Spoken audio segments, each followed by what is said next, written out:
Alors que le GIEC vient de rendre son rapport sur le climat, le cri d'alarme des petites îles menacées par la montée des eaux. Un phénomène qui risque d'être irréversible selon les scientifiques spécialistes du climat. Leur conclusion est sans appel, il faut réduire drastiquement et rapidement nos émissions de CO2.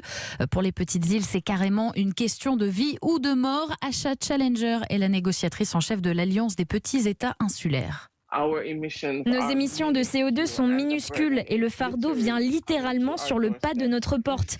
Il y a un risque vraiment élevé de perdre toutes ces zones côtières.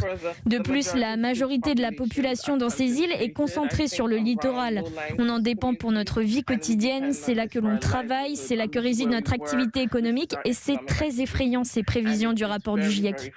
Et maintenant, nous devons envisager des plans d'adaptation pour protéger la population et dans des cas extrêmes, parfois le déplacement complet d'habitants vers des secteurs plus petits.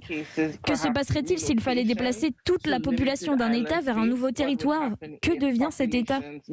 Cependant, nous savons que si nous faisons des efforts importants maintenant, nous pouvons limiter le réchauffement des températures à 1,5 degré aux alentours de 2050.